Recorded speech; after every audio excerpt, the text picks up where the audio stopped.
안녕하세요. 4060 건강테크 블루존TV 닥터 S입니다. 나이 들수록 사진 찍기 싫어지는 이유. 거뭇거뭇 잡티. 미국에 1년 정도 교환학생을 다녀온 적이 있었습니다. 근처에 버지니아 비치가 있어서 틈만 나면 그곳에서 시간을 보내곤 했습니다. 20년 전 제가 살던 작은 동네에는 동양인이 지금처럼 많지 않았습니다. 그럼에도 불구하고 해변에 가면 단번에 누가 한국 여자인지 알 수 있는 방법이 있었습니다.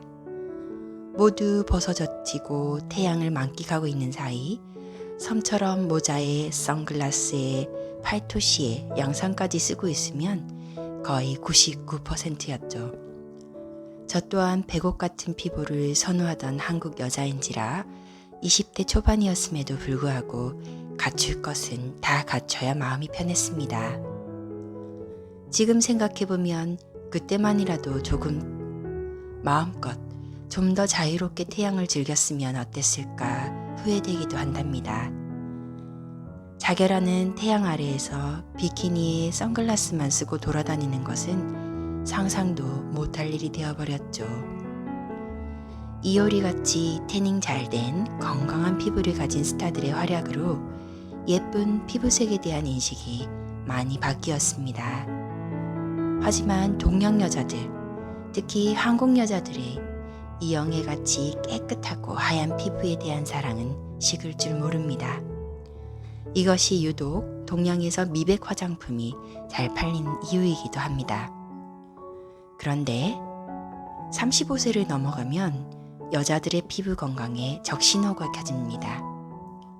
노화가 본격적으로 시작되어 피부 면역력과 재생 능력이 하루가 다르게 저하되니까요.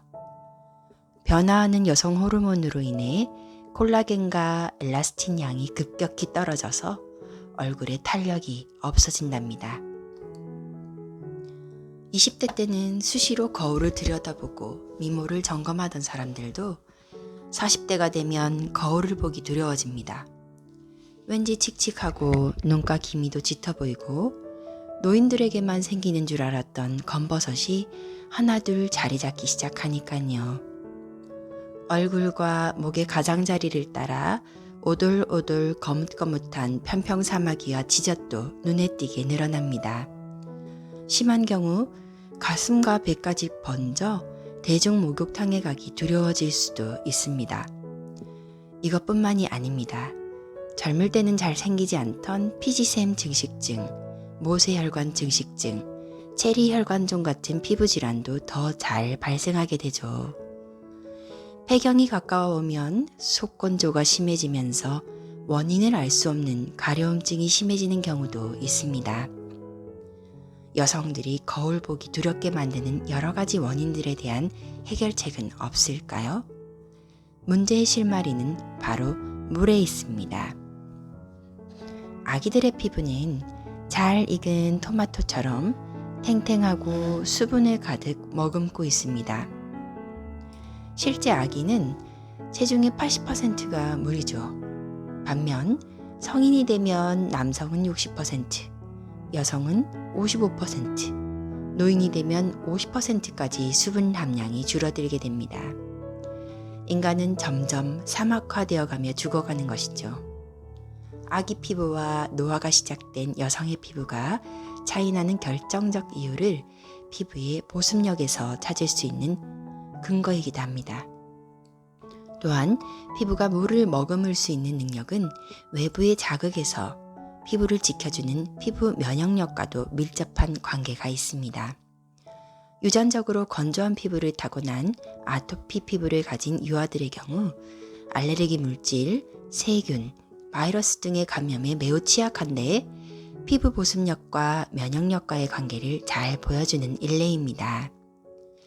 이전에는 보습력을 높이려면 무조건 하루 일정량의 물을 마셔주라는 식의 권고를 했었죠. 하루 동안 몸에서 빠져나가는 수분이 3.1리터 정도 된다고 합니다.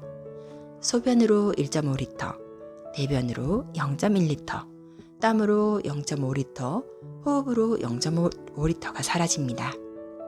이 밖에 눈물, 체액, 침 등 느끼지 못하는 사이 배출되는 수분이 0.5리터가 되는 거죠. 반면 몸으로 들어오는 물은 식사를 통해서 1.5리터 흡수하고 또 체내에서 0.2리터 정도를 재흡수합니다. 이 계산에 따르면 1.4리터를 의식적으로 마셔서 보충해야 된다는 결론이 나옵니다.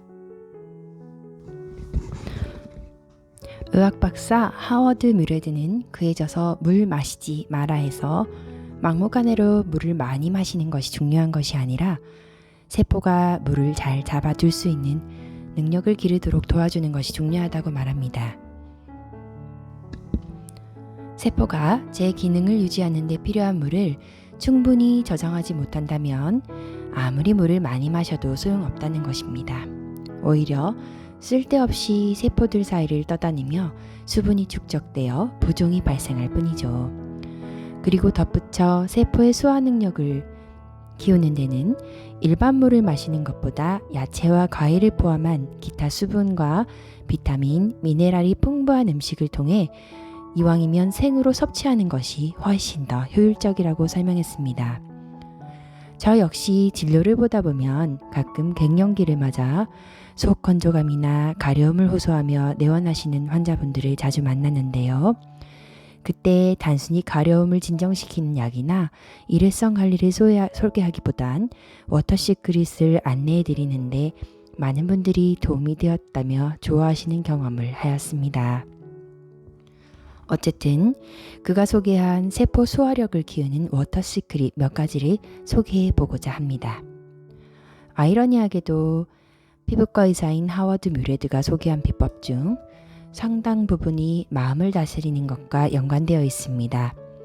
저 역시 의학을 공부하면 할수록 마음과 몸이 결코 분리되어 있지 않음을 새삼 느끼게 되죠. 1단계 세포의 물탱크를 가득 채우도록 음식을 통해 물을 먹는다.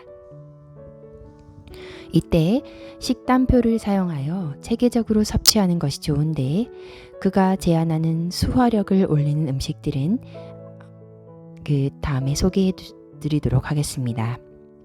2단계 세포를 튼튼하게 하는 핵심 성분을 보충해 세포를 수화시킨다. 음식으로 충분히 섭취할 수 있다면 꼭 비싼 보조제를 사 먹지 않아도 된다는 것이 제 생각입니다. 음식 중에 특히 과일과 야채와 콩류의 음식들에 이러한 비타민 성분들이 충분히 들어있거든요. 이때 필요한 것이 오메가3, 글루코사민, 레시틴 보조제, 비타민 B 복합체, 비타민 D가 포함된 칼슘 보충제, 항산화제 등이 있습니다. 3단계 세포 내의 수분이 근육으로 흘러가도록 많이 움직인다. 35세 이상부터 건강관리에 필수적인 것이 근육운동입니다. 이것이 소화력에도 영향을 미친다는 것이 놀라운 사실이 아니죠. 4단계 자기 발견을 생활화하고 삶의 자세를 점검한다. 5단계 젊음과 물을 붙잡아 두려면 잠을 푹 자라. 특히 밤 10시부터 새벽 3시까지는 멜라토닌과 성장 호르몬이 잘 나오는 시간이므로 이때 충분히 푹 자도록 노력을 하여야겠습니다. 6단계 뭔가 새로운 것을 시도하고 가능하면 자신의 열정과 재능을 살려라.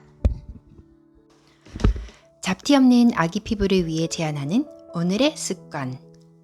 첫째, 얼굴에 편평사마귀가 있는지 확인해보고 있다면 제거하세요.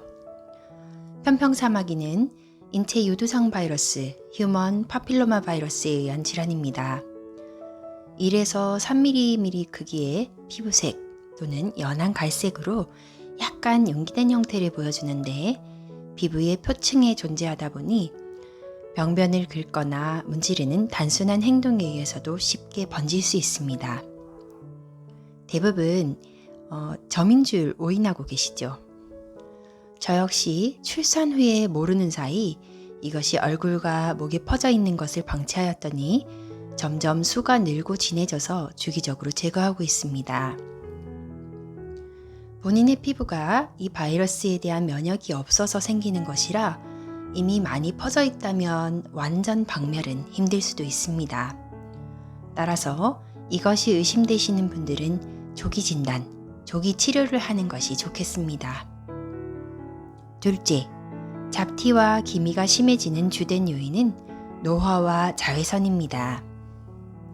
어릴 때는 뜨거운 태양 아래 바다 수영 후에도 새까맣게 타고나도 시간이 지나면 다시 뽀얗게 변하던 사람들도 이젠 더 이상 그런 시절은 지나갔다는 것을 인정해야 합니다. 정도의 차이는 있지만 새까맣게 되면 고스란히 그것이 잡티가 되어 피부를 얼룩덜룩하게 만들죠. 따라서 자나깨나 태양을 피하는 것이 좋습니다. 자외선 차단제는 필수이며 야외 활동 시 모자와 선글라스는 필수템입니다. 셋째, 보습에 신경 쓰자. 아이와 어른 피부의 가장 큰 차이점은 수분 함량입니다. 당연히 좋은 피부를 위해선 피부의 수분 함량에 신경 써야 하겠죠? 단순히 물을 마시고 보습 크림을 마신다는 개념을 넘어 세포의 수분 함량을 높여야 합니다. 뮤레드 박사가 제안한 수화력을 높이는 음식을 식단에 넣어 보세요. 저는 비타민C가 풍부한 구기자차를 매일 마시고 있습니다. 넷째, 화장 전후 세안에 신경 쓰자. 메이크업 잔여물이나 노폐물 역시 잡티의 원인이 되기도 합니다. 그렇다고 너무 과도하게 이중 세안을 하거나 스크럽을 할 경우 기미에 자극을 주어 짙어질 수 있고 피부의 보습 장벽을 무너뜨릴 수 있으니 뭐든 적당한 것이 좋다는 것 명심하세요. 제 환자들 중에는 이중 세안을 너무 꼼꼼하게 해서 피부를 망친 환자가 생각보다 많습니다. 무엇이든 과유불급이죠. 중성 세안제를 이용해서 아주 부드럽게 해주는 것이 가장 적당하다 하겠습니다. 다섯째, 수건을 자주 빨고 욕실용품을 청결하게 하자. 욕실 속 청결하지 못한 수건, 바스볼 등은 세균의 온상이 되어 깨끗한 피부를 위협할 수 있습니다. 자주 세탁하고 한 번씩 삶거나 태양 아래에서 소독하는 것이 좋겠습니다.